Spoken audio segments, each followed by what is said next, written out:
Hola, muy buenas noches, días o tardes, dependiendo de dónde se encuentren. Mi nombre es Richard Pinargota Rodríguez, soy médico imagenólogo, miembro de la Sociedad de Radiología y Diagnóstico por Imágenes de Manabí, también docente de la Facultad de Medicina de la Universidad Laica de Alfaro de Manabí. Y la idea de llevar adelante estos videos es de una u otra manera que la ciudadanía pueda contar con un tipo de aporte de carácter científico, con información contrastada y veraz, y que sirva para paliar en cierta manera la ansiedad y la angustia que nos lleva adelante esta pandemia del COVID-19. Hoy día, jueves 23 de abril del 2020, cuando acá, desde donde originamos esta señal de video en la ciudad de Puerto Viejo, Ecuador, son las 20 horas con 13 minutos. Hoy día hemos empezado algo más tarde de lo acostumbrado, por cuanto, por la situación de docencia y que este semestre tenemos que modificar algunas cosas, estamos en capacitaciones. Entonces, incluso estaba pensando en la idea de poder diferir esta posibilidad, pero bueno, acá estamos. Adiós, gracias. Como siempre, un abrazo muy sentido a las personas que están padeciendo algún tipo de enfermedad y mucho más aún a aquellas personas que padecen de COVID-19, sea ellos como individuos o sea toda la familia, porque también hay núcleos familiares que todos ellos cayeron contagiados por el azote, porque es muy obvio que si uno se contagia y no lo sabe hasta que empiece a tomar precauciones, pudiera contagiar al resto de la familia. Así que un abrazo muy fuerte a aquellas personas que están padeciendo por esto y también, sin lugar a dudas, un fuerte abrazo de solidaridad a todas las familias que han perdido alguno de sus miembros, alguna persona, ya sea por COVID-19 o por cualquier otro tipo de causa, que sin lugar a dudas en esta época es mucho más sentido todo ello. Dicho esto, vamos a entrar de lleno a hablar, y lo primero que vamos a hablar es sobre la estadística que maneja nuestro país, y hoy día sí nos causaron una sorpresa, por decirlo menos, en cuanto a lo que nos entrega el Ministerio de Salud Pública en la mañana, a corte de 8 de la mañana, que siempre les digo, el corte realmente es de horas atrás y que proyecta la información de días atrás. Entonces, en ese corte de hoy, 23 de abril del 2020, ya habían 11.183 casos confirmados, 560 personas fallecidas, 12.200 casos descartados y 1.328 casos con alta hospitalaria. Sin embargo, horas después, el ministro de Salud informó que la cantidad de casos que tenemos ya en la actualidad como confirmados son 22.160. O sea, en este momento, nosotros con 22.160, en Sudamérica, después de Brasil, somos el país que más casos confirmados tiene. Primera cosa, porque estos son los casos que han estado rezagados y que recién han salido a la luz. Por ende, van aumentando esa estadística. Luego, entre las personas fallecidas, que están 560 reportadas, también existe un grupo de 1.028 fallecidos que pudieran tener una gran relación por COVID-19. Por ende, nuestra cifra ya está superando los 1.500 fallecidos realmente, ¿no? Es para tener más o menos la idea de cómo está moviéndose esto de la pandemia. Dicho ello, vamos a hablar a nivel mundial cómo se encuentra nuevamente esta estadística, haciendo mención en los países que lo tienen en mayor número, ¿no? Hoy día, jueves 23 de abril, Estados Unidos tiene ya lastimosamente 867.459 pacientes positivos. España está segundo con más de 213.000, Italia tercero con más de 189.000, Francia cuarto con más de 154.000, Alemania quinto con más de 153.000, Reino Unido sexto con más de 139.000, Turquía séptimo con más de 101.000, Irán octavo con más de 87.000, China noveno con más de 83.000. Rusia se encuentra ya con 62.000 en la casilla número 10, pero vean el crecimiento exponencial que ha tenido Rusia. Y Brasil, que ya está bordeando los 50.000 casos, también se encuentra con una cifra muy considerable. Luego está Canadá, Bélgica, Holanda, Suiza y otros países. Ahora, sí es interesante tomar en referencia lo que ocurre a nivel de los 20 primeros países con más casos de COVID del mundo. Porque según la última estadificación que dio el ministro de Salud Pública, informando que ya tenemos 22.160 casos. Con esos 22.160 casos, nosotros pasamos a ser 18º, pasamos a ocupar el casillero número 18 a nivel mundial en casos positivos, muy por encima de Perú, que hasta hace poco ya nos había superado. Entonces, con 22.160 casos para una población de 17 millones de habitantes, sin lugar a dudas, per cápita, o sea, por habitantes, Ecuador está entre los primeros países que mayor cantidad de contagiados tiene.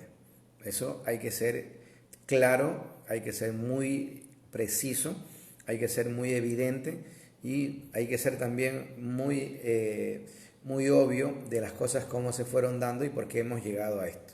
Y que todavía podría seguir aumentando, por supuesto. Entonces, desde mi perspectiva, no solamente es culpa de un solo organismo, un solo ente. Para mí hay una culpa repartida. Sería, en este caso, una triple culpa entre el gobierno, autoridades locales, ¿sí? Sobre todo hablando de la provincia y la ciudad que más creció en esto, y del público o de la ciudadanía en general. Hay que ser muy, pero muy conscientes de que las cosas inicialmente no se hicieron bien. Es más, por la parte gubernamental hasta ahora no se hacen bien como deberían. Por la parte local y provincial, algunas provincias y algunas ciudades sí se hace bien, o al menos parcialmente bien, y en otras todavía no se hace bien. Y la ciudadanía también nos damos cuenta cómo mucha gente hizo un caso omiso a la situación de cuarentena inicialmente, y bueno, eso hace que per cápita seamos uno de los países con la mayor cantidad de casos a nivel mundial. Era importante manifestar aquello porque es parte de esto. Dentro del rincón médico, el día de ayer, algunas personas comentaron qué pasa con la desinfección de los alimentos que uno lleva al hogar. Y sí es muy importante. Jinson Rodríguez Lora está preguntando algo de tomografía. Si me das unos minutos y desarrollo lo de acá, vamos a hablar sobre ese tema que estás preguntando. Así que, bueno, ojalá que tengas el tiempo para quedarte, Jinson. Igual queda grabado. Y estoy subiendo los videos a YouTube. Así que si quisieran cualquier cosa, en YouTube, buscando Richard Pinargote, ahí pudieran llegar a los videos que hago diariamente acá. Entonces, en virtud de ayer, surgieron algunas preguntas que tienen que ver con la desinfección de hogares, la desinfección de alimentos, y qué se sugiere como tal, qué tan proclive uno es a poderse contagiar yendo a comprar alimentos, yendo a comprar frutas, carnes, pescados, en fin. Entonces, entendamos lo siguiente: los alimentos, hablando de si pudieran ser responsables de transmisión, al menos hasta ahora son claramente ellos no están implicados. No hay evidencia científica que relacione el producto de incluso alimentos que pudieran tener el virus con la posibilidad del aparecimiento de la enfermedad. Entonces, aquí vienen algunos detalles que hay que tener presente. El hecho como tal. Yo puedo estar contagiado, yo puedo no andar protegido, yo puedo toser sobre una superficie, ¿sí? Y voy a agarrar acá una superficie simulando como si fuera una superficie, un empaque de papel, que puede ser lo más común.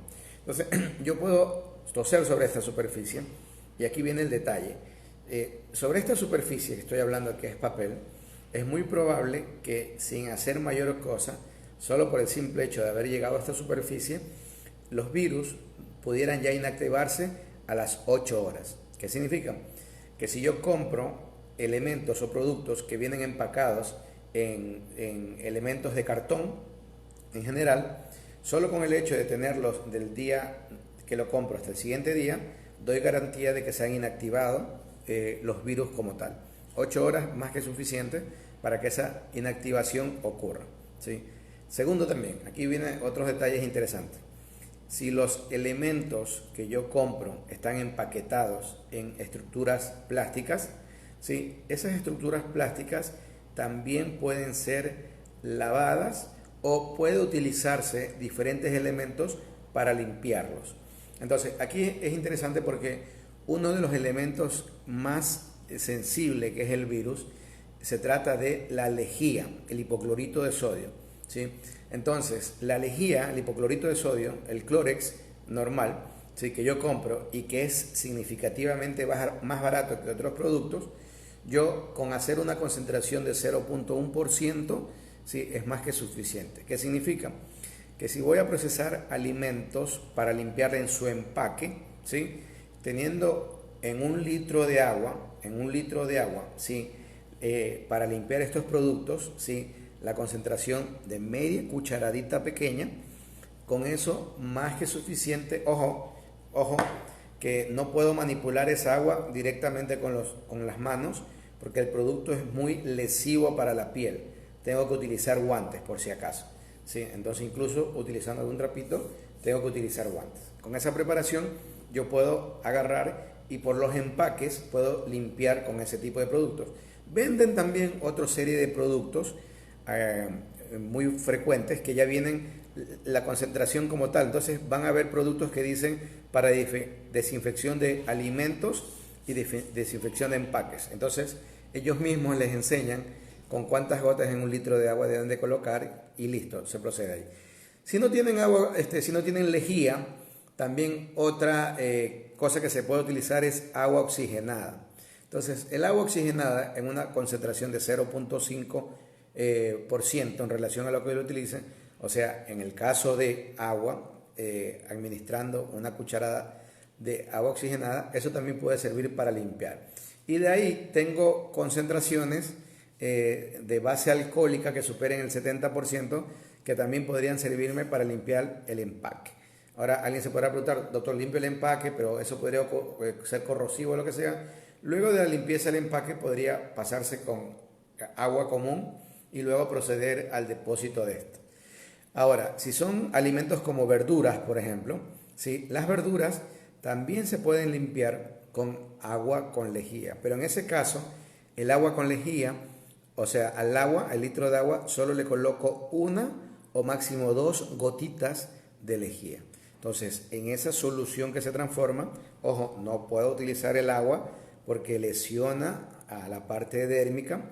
Entonces, en esa solución que se forma, yo pongo las verduras y las dejo por 2 a 4 minutos. Saco las verduras, las frutas, etcétera, y luego procedo a lavarlas con agua de la llave y las puedo dejar donde considere correcto, ¿sí? Normalmente la carne y pollo, pescado también, ya viene empaquetado dentro de una funda. Viene una funda exterior y viene una funda interna. Entonces, dentro de la funda interna, simplemente yo abro la funda exterior, saco, ¿sí?, a lo que abro la funda exterior tengo que tener cuidado nada más, pero saco los elementos y los deposito en algún lugar para luego proceder o a cocinarlos o a colocarlos en algún frigo, lo que ustedes consideren, ¿sí? Y los productos que vienen, ¿cómo decir? Que vienen, por ejemplo, hay lugares donde tú puedes comprar la carne, te viene la carne y a lo mucho le ponen algún papel encima o alguna pequeña funda de plástico. Pues bueno, también hay productos que te venden que puedes diluir con gotitas en agua y eso puedes hacer un lavado rápido, ¿sí? Ahora, que si el producto lo vas a cocinar inmediatamente, con la cocción ya es más que suficiente para cualquier bicho de estos desaparezca sin problema, con buena cocción. Así que no habría que hacer mayormente. Estamos hablando en el caso de que tú esa proteína pudieras o quisieras empaquetarla luego para dejarla almacenada en un frigo para tenerla, para usarla posteriormente. Entonces es muy interesante eso. Luego también hay la utilización de amonio cuaternario. El amonio cuaternario, que industrialmente se lo conoce con las siglas de QAC, el amonio cuaternario, y sí es importante entender para qué sirve esto. Tiene capacidad de ser bactericida, fungicida y virucida, o sea, mata virus, bacterias y parásitos, ¿sí?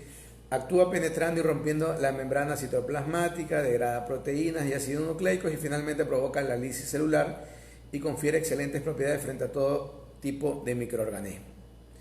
tiene baja corrosividad, como por ejemplo si lo comparo con el cloro, ¿sí? Muy baja corrosividad o la lejía.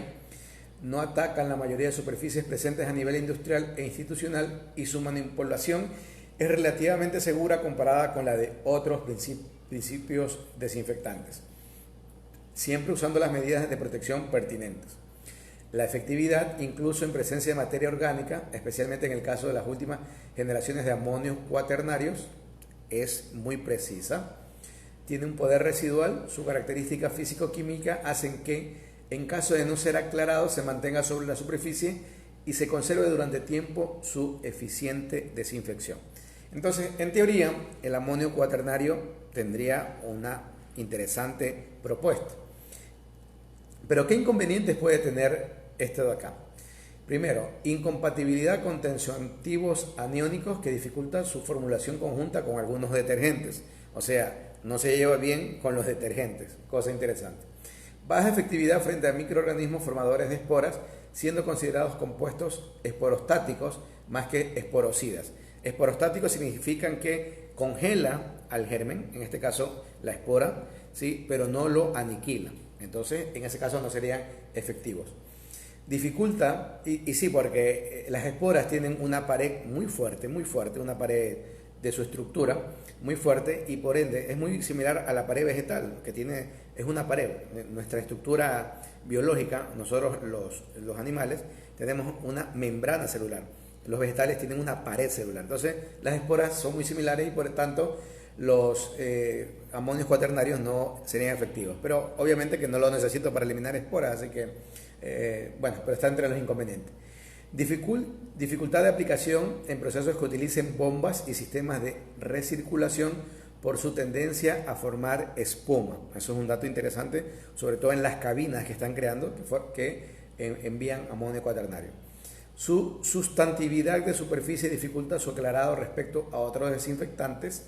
La normativa vigente obliga a aclarar las superficies que vayan a entrar en contacto con los alimentos para garantizar que no queden restos de productos químicos desinfectantes que pueden contaminar el alimento. O sea, si yo lo utilizo en alimentos, tengo que luego enjuagar esos alimentos automáticamente. Entonces, esa es una situación. El amonio cuaternario también lo venden y hay que ver lo que el fabricante sugiere que deba utilizarse dependiendo para qué lo quieren ustedes. Porque yo, por ejemplo, puedo utilizar amonio cuaternario para limpiar superficie. Entonces, la concentración es de una manera. Yo puedo utilizarlo para limpiar ciertos alimentos, ¿sí? También, o lavar ciertos alimentos, y también la concentración es diferente. Entonces, dependiendo del tipo que ustedes compren y para qué lo van a usar, obviamente que la concentración va a variar. Entonces, era importante hacer ese comentario en virtud de lo que se manifestó. Ahora, también he leído muchos artículos que dicen que, así como ocurre lo mismo, que al principio se acuerdan que se armó un bulo grandote cuando el ministro que ahora es de Salud Pública de acá comenzó a decir que ya el virus es ambiental, ¿sí? Y toda la gente empezó a decir que en el momento que salía fuera de su casa se contagiaba, pues incluso se apoyaban con ciertos artículos en que decían que si una persona contagiada estornudaba, las micropartículas que producía podían quedar en la intemperie por mucho más tiempo de lo que uno podía esperar. Y efectivamente, cuando hablamos de estas micropartículas, ¿sí? Recuerden que el virus no puede ser activo solo. O sea, si tengo un virus por ahí que ande solo, no puede generar una actividad. Obligatoriamente tiene que estar contenido dentro de una estructura celular y luego sí aislarse también a otra estructura celular para que pueda entrar. Entonces, cuando hay estas micropartículas a manera de un rocío, ¿sí? Aunque yo pase por ahí, existe la posibilidad mínima de que no me contagie por el efecto de las micropartículas. Eso entendamos porque esa fue una de las formas que hablamos hace algunos días sobre el bulo de que él ya estaba en el ambiente y que todo el mundo decía, si yo abría las ventanas de mi casa me contagiaba, me contaminaba, y no era tal cosa. A pesar de que pudiera estar como micropartículas, ¿sí? No hay la posibilidad, porque el momento en que uno se moviliza también genera aerodinámicamente movimientos de aire y hace que las micropartículas no puedan deslizarse. Si llegaran a quedar atrapadas en la ropa, estamos hablando en el hipotético de una persona contagiada que no usó mascarilla y estornudó por ahí y que pudieran estar por ahí pequeñas micropartículas, por si acaso. Verán que el ejemplo es muy, pero muy tomado de los cabellos, ¿no? Entonces estamos hablando de eso y en una habitación cerrada. Porque si ocurre lo mismo con esa persona contagiada que no usa mascarilla, está en el exterior, no sé, en la calle, estornuda, por la misma situación de que son micropartículas, el viento todo, y por el peso del virus, haría que caigan, que se depositen mucho más rápidamente al suelo. Entonces, más bien, ahí donde se podría impregnar, quizás sea en la suela de los zapatos, y por eso también están los criterios para poder desinfectarse entrando a la casa. O adoptar la moda japonesa y china, que muchos en su domicilio la gente entra sin zapatos, que también es algo interesante. Pero bueno, para no desviarme tanto del tema, estas micropartículas que se generan, ¿sí? Esta situación hace que de una u otra manera la concentración de virus sea mínima. Entonces recuerden también que si es que en el peor de los casos uno pudiera estar expuesto, sobre todo su ropa, por la porosidad de la ropa, lo más probable es que el virus se desactive en poco tiempo. O sea, no hay necesidad exageradamente, si no he estado en un lugar que no, o sea, si solo, por ejemplo, salí a dar una vuelta a la manzana porque tuve que comprar algo allí, no me expuse mayormente, no hay necesidad que inmediatamente tenga que venir y ni bien voy entrando y me voy desnudando y todo por el estilo. Y esa ropa entrar a lavado con agua, con cloro, todo. No hay tanto esa necesidad por si acaso, ¿sí? Porque automáticamente en esta ropa, hablando del caso de este ejemplo tan tomado de los cabellos, las micropartículas se inactivarían en un tiempo poco y además que es muy poca la cantidad que queda allí. Muy bien, eso como complemento de esto que estamos hablando, la desinfección de superficies, productos alimenticios, y que era parte de una pregunta que quedó pendiente o al menos quedó media en el aire el día de ayer. Hoy día vamos a hablar algo más sobre, miren, como los intereses económicos siempre están por encima hasta de la salud. Como ustedes sabrán, hay muchas maquiladoras que se encuentran en la frontera entre México y Estados Unidos. Las maquiladoras son fábricas que contratan mano de obra muy, pero muy barata, ¿sí? Y estos son los famosísimos convenios que salieron de los TLC. A la larga, lo único que han servido es para que mucho dinero puedan poner empresas aumentando su margen de ganancia, porque a la larga eso es lo que ocurría. Entonces muchos dirán, no, pero tuvieron oportunidades mucha gente a poder trabajar allí y todo eso. Bueno, ganan sueldos de miseria por si acaso, o sea, tampoco es que ganan relativamente bien, ganan sueldos de miseria, cumplen horarios de esclavitud y encima de todo lo que ha pasado en Ciudad Juárez, por ejemplo, y aquí también se explica gran parte de lo que está sucediendo en México como tal. Yo les he dicho, vayan viendo la curva de crecimiento de México porque viene creciendo muy sostenidamente, era una curva que llamaba mucho la atención. Y es porque las maquiladoras de Ciudad Juárez recién ahora van cesando su actividad por la cantidad de muertos que están teniendo. Pero recién por eso, porque antes no estaban permitidos que la gente que estaba laborando en esas maquiladoras pudieran llegar a tener o hacer cuarentena. Miren cómo se maneja todo. Y nuevamente, la cuestión del dinero rige casi todas las cosas y sobre todo en esto. Las maquiladoras en Ciudad Juárez son enormes naves con miles de obreros que están salpicados por toda la frontera entre México y Estados Unidos y suponen uno de los más temidos focos de contagios de coronavirus. Solo en Ciudad Juárez hay unas 320 que emplean cerca de 300.000 personas. O sea, imagínense la magnitud de personas que trabajan en esas maquiladoras. Ahora muchas han parado sus máquinas, pero todavía hay un puñado de maquiladoras que se resisten y poco a poco van cerrando, pero porque van muriendo sus operarios, sus obreros. Miren cómo es el mundo. Eso creo que era interesante entender. Y otra cosa acá también que ha circulado hoy día, que un estudio calcula que los casos de COVID-19 en China podrían ser 4 veces más de lo que se notificaron. Es un estudio que hizo la Universidad de Hong Kong. Verán que ahorita hay una guerra comercial, política y hasta de todo índole entre Estados Unidos y China. Estados Unidos, para tratar de deslindar, sobre todo por lo que ha sido pésima la administración de Trump para manejar el tema del COVID-19, pésimo ha sido. Entonces, para tratar de lavar sus manos, trata de culpar en todo a esto lo que ha habido China, Cuando China, que si bien es cierto tuvo sus errores en el inicio, si tienen Twitter, yo tengo un hilo de los eventos de lo que pasó en China y cómo se fueron dando las cosas. Entonces, ya en los primeros días de enero, China informó a la Organización Mundial de la Salud lo que estaba ocurriendo. Y a mediados de enero ya China hizo la secuencia genética y la entregó a todos los países del mundo. Entonces, entendamos eso. Ahora, Hong Kong, una universidad de Hong Kong, manifiesta que probablemente los casos se hubiesen multiplicado por 4 respecto a los notificados por las autoridades chinas, e incluso es probable que el número de personas infectadas sea superior, según ellos, a 232.000. Si tomamos en cuenta ese dato que ellos dan, con 232.000 estarían segundo en la clasificación de mayores pacientes positivos. Porque el primero es Estados Unidos con 867.000 y el segundo España con 213.000. En todo caso, esta universidad afirma que pudieron haber existido hasta 232.000 casos de personas infectadas en lo que es China. Con todo, los expertos mantienen las cautelas y el documento probablemente ofrece, hablando del artículo que salió, un ajuste útil del número de casos del COVID-19 en China, pero no cambia la conclusión esencial sobre la baja incidencia y efectividad del control de la COVID-19 en China. No simplemente aplanaron la curva, sino que la aniquilaron.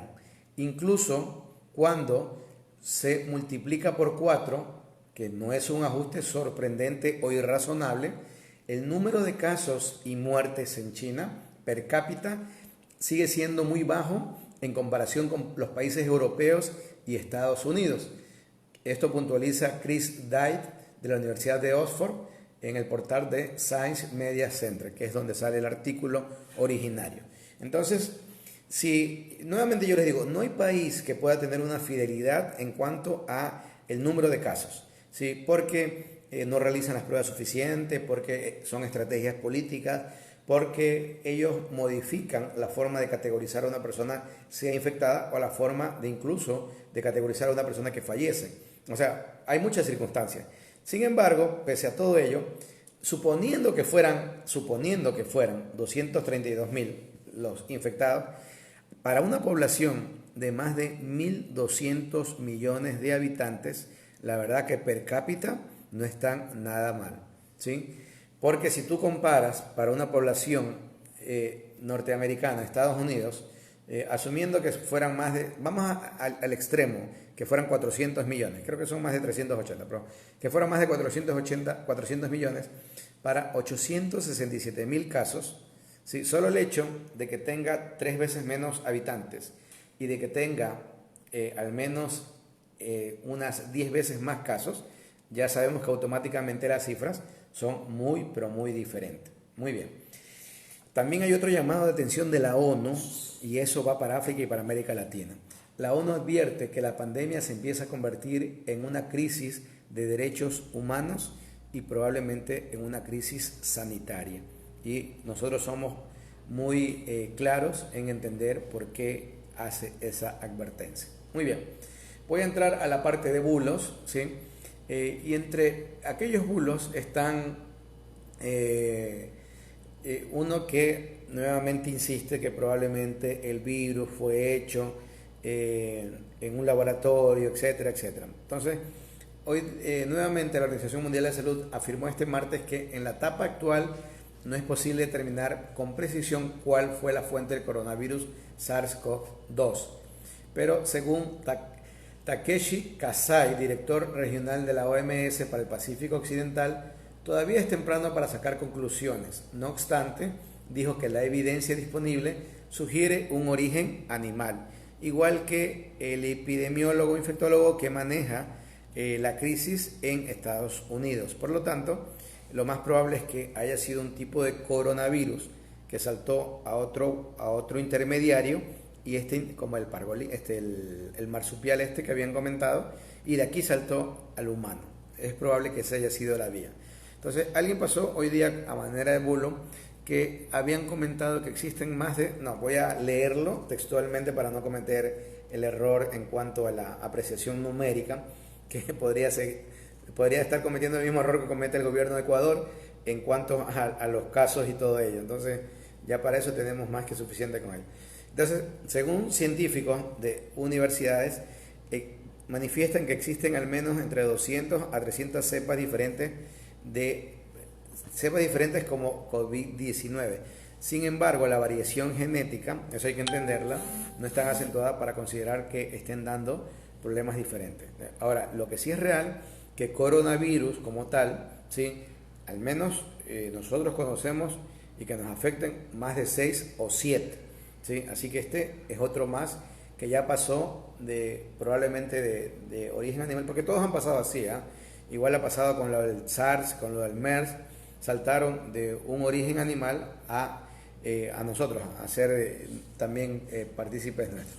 Pero ya cuando uno se enfrenta al germen y luego comienza a producir toda la descarga que pudiera dar, obviamente que minimiza el problema, o creo vacunas o creo medicina efectiva. Con el COVID-19 todavía no hemos llegado 100% a la efectividad de ello, pero estamos en el transcurso de eso. Muy bien, otro bulo, que lo he puesto como bulo, a pesar de eso, no es bulo, es un artículo real, pero es bulo en el sentido de que mucha gente lo había asumido que pudiera ser una realidad en lo que respecta a una medicina que se denomina el Remdesivir. Entonces, el Remdesivir carece de efectividad contra el virus, contra el coronavirus, y esto arroja un artículo en relación con 237 pacientes que de forma aleatoria se realizó una prueba, ¿sí? 158 fueron tratadas con el medicamento y otros 79 recibieron tratamiento estándar. Los investigadores también concluyeron que los efectos secundarios más bien eran significativos y tuvieron que suspender a 18 de ellos el tratamiento. Así que el Remdesivir se le ha bajado el pulgar un poco en cuanto al tratamiento para el COVID-19. Y así como van apareciendo miren también lo que pasó con la hidroxicloroquina, de que pudiera servir en determinadas personas en determinados momentos, pero no es que tengo que dar a diestra y siniestra. Así que políticos que quieren hacer campaña trayendo hidroxicloroquina y dándole como hostia en misa, mucho cuidado con eso. Muy bien, apartándonos de ello, vamos a lo de casos positivos. En casos positivos, creo que está lloviendo, me he quedado en silencio porque creo que estoy oyendo llover. Y la verdad que a mí me relaja muchísimo la lluvia, ¿no? Bueno, si es lluvia, pues si es un aguacero, a veces nos estresa un poquito. Pero una lluvia, y para esta época es no sé, para mí la veo como una medicina del alma, ¿no? ¿Sí? Y ese olorcito que emana la tierra húmeda, que tiene un nombre, se me fue, ya mismo lo busco y se los comento, antes de que acabe esto. Cosas positivas, la pandemia de coronavirus está dejando algunas imágenes de solidaridad dignas de ser aplaudidas. La última de esas escenas tiene como protagonista un taxista, quien se ha convertido en un héroe para el personal del centro sanitario de una localidad española que se llama Alcorcón, en la Comunidad de Madrid, pues él traslada gratis a pacientes y eso ha informado a la prensa local. El taxista trasladaba de forma gratuita y desinteresada a personas que requerían de sus servicios desde sus domicilios al Centro de Salud Ramón y Cajal y viceversa. El 18 de abril, desde el centro médico telefonearon al conductor para pedirle que trasladara a un paciente y cuando llegó al lugar fue recibido entre aplausos por el personal sanitario. Le entregaron un sobre con dinero y una dedicatoria, además de otra sorpresa.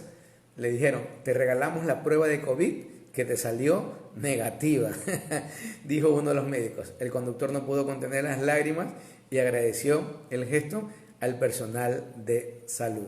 Sí, Petricor, efectivamente, gracias Junior. Petricor es el nombre que se denomina al olor característico que emana cuando la tierra se humedece inicialmente, ¿no? Petricor. Entonces algunos somos petricorófilos, se podría decir, porque nos gusta solo. Otra gente lo detesta, pero ustedes saben que en gusto, colores y sabores no opinamos los doctores. Así que cada quien con cada cual. Muy bien.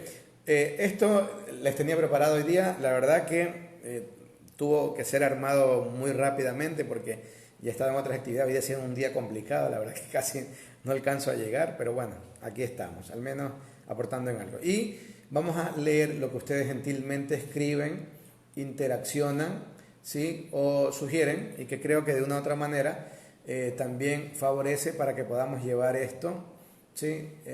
Con una mejor iniciativa, me parece a mí. Entonces vamos a tomar en cuenta lo que escriben ustedes para mencionarlos y bueno, siempre eso favorece, ¿no? Aquí vamos entrando entonces. Marcelo Sánchez, ¿un paciente recuperado por COVID-19 puede ser fuente de contagio y en qué proporción? Un paciente recuperado por COVID-19 con pruebas negativas por PCR, en teoría ya no contagiaría, ¿sí? Entonces, como no sabemos, en teoría tampoco se podría reinfectar, pero siempre hay que tomar precauciones, porque nada está escrito. Si tiene la suficiente carga de inmunoglobulina G, en teoría eso lo haría inmune, en teoría. Todo digo en teoría, porque con el COVID-19 cada cosa surge algo nuevo. Entonces, el paciente recuperado de COVID-19 puede ser fuente, ya si está recuperado, ojo con el término, si está recuperado significa que el paciente clínicamente, incluso por imágenes, pero sobre todo por la prueba PCR negativa hecho inicialmente y en 24 horas repetida y negativa nuevamente, allí yo digo que es recuperado. Entonces ese paciente ya no tiene capacidad de contagio. Ginson Rodríguez Lord dice, buenas noches, ¿puede un examen de tomografía de tórax dar el diagnóstico de COVID-19? El diagnóstico como tal y desde el punto de vista hasta epidemiológico e infectológico lo hace la prueba y una prueba estándar como el PCR, o sea, la reacción de la cadena de la polimerasa, que eso se hace generalmente con el hisopado. Ahora, si yo en muchos lugares no tengo la posibilidad de hacer el hisopado de todo eso, me puedo servir de la tomografía para que me dé un diagnóstico imagenológico, por supuesto que sí puedo hacer eso. Incluso me da una estadificación, ¿sí? Porque nosotros por tomografía podemos estadificar el grado de severidad, de lesividad que está ocurriendo en cuanto a la patología. Y en virtud de ello también los clínicos, ¿sí? Neumólogos, infectólogos, médicos internistas, terapistas, en fin, ellos pueden tomar la decisión que consideren oportuna en cuanto al tratamiento. Porque miren que hay muchos tratamientos y muchos de ellos influirán. ¿Qué puedo yo tener en cuanto a imágenes? ¿Qué puedo tener en cuanto a laboratorio? Dímero D, ferritina, en fin, tantas cosas para tomar las pautas. Así que puedo dar diagnósticos imagenológicos por tomografía, sí, pero el diagnóstico como tal tiene que ser por PCR, ¿sí? Y gracias por esperar, espero que haya esperado. Mauro Quiroz Rodríguez, ¿las temperaturas bajas o la congelación eliminan o matan el virus? ¿Sí? En teoría, si el lugar donde está depositado el virus se destruye, automáticamente se destruiría el virus. Pero tengo entendido que la congelación rápida, o sea, pasar de una temperatura promedio a congelarse inmediatamente, sí pudiera tener capacidad de inactivar el virus, por si acaso. Congelación rápida, ¿no? Porque si hubiera incluso alguna célula donde pudiera estar depositado, el momento que hago esto, destruyo o daño también la célula y por ende inactivo el virus. Edu LS dice, ¿puede repetir por favor? ¿Puedo repetir qué cosa? No. Compro frutas y legumbres, ¿cómo sería? Ah, ya. Lo de frutas y legumbres, hay algunos métodos, por si acaso. E incluso hay unos pequeños líquidos que te venden en los supermercados que dicen limpiadores de frutas y legumbres. Entonces, esos líquidos también te dicen cuántas gotitas tienes que ponerle al litro de agua. Entonces, en el litro de agua, una vez que, por ejemplo, no tengo acá algo para hacer un ejemplo, digamos que yo traigo una bolsa llena de duraznos, me estoy inventando, ¿no? Entonces, digamos que vino la persona más contagiada del mundo y tosió sobre la bolsa, ¿no? Tosió, escupió, bueno, hizo de todo con la bolsa, en fin. Entonces, en el momento que llega, sí, en mi bolsa a la casa, tengo que tener una superficie específica para hacer esto, ¿no? Entonces, puedo yo, la bolsa, ¿sí? Agarrar los duraznos y enviarlos a un recipiente que contenga agua. Si no tengo esos goteros que venden ya, puedo valerme del Clorox, de la lejía, y a un litro de agua agregarle 2 gotitas. Entonces coloco el durazno que lo cubra completamente y espero entre 2 a 4 minutos. Sí, ojo, nuevamente comento que ese líquido no se lo puede manipular con las manos directamente, ¿no? Y en ese momento dejé el durazno, agarré la bolsita y esa bolsita, si quisiera reutilizarla, la puedo lavar con agua y detergente y dejarla secar para hacer un poquito de apoyo de tipo ecológico, ¿no? Entonces agarro y si quisiera utilizarlo, si no la desecho. Ahorita la verdad que como estamos también hay que pensar en esta situación. Pero en definitiva, luego el lavado de manos de la persona es cada momento, ¿no? Entonces dejo ese tiempo, elimino el agua, luego hago un lavado de nuevo con agua común, ¿sí? Y dejo escurrir el agua. Y obviamente en ese momento ya están desinfectadas las frutas, las verduras, las legumbres, en fin. Pero tengo que hacer el lavado posterior. Entonces hay muchos métodos. También puedo utilizar agua oxigenada. La concentración es 0.5% en dilución. ¿Sí? También puedo utilizar amonio cuaternario. Hay algunas alternativas. Entonces, pero ya les digo, ya venden goteros preparados y te dice específicamente cuántas gotitas le tienes que administrar al agua y ahí ya puedes hacer el lavado de tus frutas. Sobre todo digo frutas y legumbres porque pregunta Edu LS. Carolina Rodríguez BRB dice, hola, el jabón azul sirve para desinfectar. Todo jabón que produzca espuma sirve, ¿sí? Es más, el jabón azul produce más espuma que otros jabones, así que serviría, por supuesto. Jorge Elías Chanalata manda saludos, sigue adelante, gracias, estimado, un abrazo. Andrea Ávila Peñafiel, me gustaría saber sobre el uso de aspirina en pacientes COVID positivos, ¿qué opina usted? Gracias, no hay nada demostrado, yo no lo usaría, ¿sí? Y si tengo síntomas como dolor, cefalea, malestar, preferiría utilizar paracetamol o acetaminofén antes que aspirina. Yo la verdad no la utilizaría porque hay un video que circula que una persona agarra limones, pone aspirina, los pone en un microondas por 5 minutos, sale algo ahí, encima se lo tiene que tomar caliente. Ya de por sí tomarlo caliente, la bebida, es un problema. Me va quemando la boca, me va quemando el esófago, si tengo una gastritis me va dañando el estómago, o sea, por intentar prevenir, que no lo voy a prevenir el COVID-19, acabé quemado la boca, con gastritis, teniendo que ir al hospital y a la larga, si no estaba contagiado, me contagié ya. O sea, yo al menos no la utilizaría y peor aún en esa forma de videos como llegan a uno. Dice Alberto Parrales Blondet, él fue alumno mío, ya es colega, saludos Albert. Jorge Elías Chanalata nos comenta de nuevo, dice aquí, propuesta, publicar en la mañana un estado con el tema o temas principal de lo que se hablará en la noche, poner la hora que empieza, así lo podremos compartir durante el día y la noche se sumen los interesados. Un abrazo. Sí, esa propuesta es interesante, pero el problema es que yo en el transcurso del día ni en la tarde van apareciendo cosas, voy modificando cosas, entonces no me regiría a lo que yo tengo. Créanme que a veces, faltando 4 minutos, como los chicos en el colegio que eran medio irresponsables, que el día lunes tenían que entregar la tarea y recién a las 6:50 de la mañana estaban haciendo la tarea. Entonces yo estaba llegando a las 8 de la noche y estoy terminando ahí. Pero de pronto sí podría ser para la charla del sábado, por ejemplo, podríamos proponer temas, yo puedo colocarlos de temprano y ya en esos temas ya identificados aceptar propuestas. Gracias por lo que comenta, me parece sí, y podríamos hacerlo por ejemplo el sábado si es que Dios mediante nos da vida y pudiéramos estar acá. El doctor Carlos Pinascocropi, siempre me equivoco el apellido, dice, a ver, se movió acá, perdón.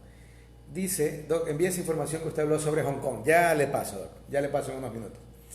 María Alexandra dice, hay investigaciones de la Universidad de San Francisco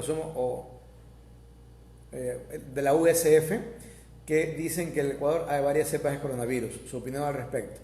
Sí, habíamos manifestado eso, pero no significa que genéticamente tenga mucha diferenciación y no implica necesariamente que bajo la construcción de una vacuna pudiera ser algo muy importante, sino que es la identificación que tienen que hacerse cuando se hacen este tipo de estudios. María Alexandra dice que sí está lloviendo. Es que me pone sí, digo sí, y después pone sí está lloviendo. Y nuevamente el término que se da al olor cuando la tierra comienza a humedecerse, gracias a Richard Junior Prenagona, se denomina petricor, ¿no? ¿Sí? Bueno, todos los días se aprende algo nuevo y eso es interesante de vivir. Por eso hay que cuidarnos mucho porque de aquí tenemos que salir vivitos todos, ¿no? ¿Sí? Sin dinero, pero vivitos todos al menos. Bueno, Marcelo Sánchez dice, ¿algún comentario de la dulcamara en el tratamiento? Algo hablamos de dulcamara hace un rato atrás, ¿sí? Pero para no entrar en muchas situaciones, el día de mañana vamos a tomar el tema de la dulcamara. Y es más, lo voy a anotar acá para no olvidar, ¿sí? Dulcamara y en fin. Ahora, ojo con una cosa, verán que mucha de la medicina que nosotros consumimos tiene un origen vegetal. Y obviamente que, sin lugar a dudas, de elementos vegetales, de plantas, ¿sí? No sería nada extraño que pudiera haber medicina que pudiera ser efectiva contra el coronavirus. Digo, o sea, no podría ser nada extraño. Que por ahí alguna hierba por ahí algún monte en la Amazonía, qué sé yo. Digo Amazonía por lo recóndito, por lo desconocido. Pudiera ser. Pero el problema es que mientras no haya evidencia científica, que no haya evidencia comprobada, yo al menos no puedo hablar de eso porque haría algo muy negativo, que sería hablar de empirismo. Y aquí no se trata de hablar de empirismo, sino de hablar con base científica. Entonces, nuevamente les digo, hay mucha posibilidad de que muchas cosas pudieran servir. Es probable, pero mientras no haya estudios serios, científicos, con casos que deben de reportarse como se tiene que reportar en la investigación, ¿sí? Hasta allí no podría yo atreverme a decir absolutamente nada. Vamos llegando acá, se une Marcelo Sánchez, María Angélica Zambrano, Carlos Eduardo, Carlos Moreira Mendoza, Mayra Consuelo Santiago Ibarra. Víctor Bravo dice, según una vidente, dice en sus cartas que el coronavirus acabaría entre el mes de junio a mediados de julio y que acabaría el virus por completo y se levantaría todo el confinamiento en todo el virus. O sea, no sé si el vidente lo habla de Ecuador o lo habla del mundo, pero si fuera real, de verdad que ese vidente se merecería un premio, ¿eh? Si es que fuera verdad que se diera aquello. Rogaríamos todo que cumpla, o sea, que se dé la palabra de la vidente. Ojalá que sea así. Michito Zambrano Alcíbar se ha unido, José Roberto Rodríguez Lor también, Marta Lisette Santana Mendoza también, yo soy Mero también. José Roberto Rodríguez Lor manda saludos, Fabiola Cantos Espinel se ha unido, Diomari Mor también, Carol Muñoz López también, Marisol Ramos también se ha unido y manda saludos desde Guayaquil. Esperamos que en Guayaquil la cosa pudiera estar más controlada y al menos, bueno, no esté todo desbordado como había acontecido, ¿no? Acá vamos a ver qué se quedó por acá presente. El doctor Javier Alarcón Cedeño manda saludos. Acá Víctor Bravo es justo lo que había hablado de la carta astral de la vidente. Y Rita Graciela Castillo manda saludos. Creo que eso es lo último que hemos recibido. Marcela Cristina Escudero de Argentina se une entre las últimas personas que se han conectado. Muy bien, entonces voy a tomar la sugerencia del doctor Jorge Elías Chanalata y para el día sábado, prometo en la mañana del sábado, colocar una gradilla de temas que se tocarían en la noche para que en base de ello la gente que le interese o que quiera opinar anteriormente lo pueda hacer. Me parece que pudiera hacer eso, ¿sí? Entonces agradezco la posibilidad. Y bueno, yo despidiéndome, oliendo la distancia un poquito de Petricor, poco, pero algo al menos para estimular el alma, les mando un fuerte abrazo virtual que no queda de otra manera, ¿sí? Y no quedará por mucho tiempito de otra manera. Y espero que puedan, dentro de las limitaciones y complicaciones, pasar con los que están pasando la cuarentena de la mejor manera. No se olviden de hacer un cronograma de actividades para el día siguiente. No se olviden los que pudieran, ¿sí?, dentro de sus capacidades, ser solidarios, sobre todo con alimentos, con aquellos que no pueden, sería bastante importante. Y bueno, agradecer la confianza, la posibilidad de que estén acá y recuerden que se los quiere a toditos y Dios quiera que ya no existan y no haya muertes, al menos por COVID-19, si Dios quiera eso. Bueno, sin más cosas, bendiciones y buenas vibras para todos. Chao.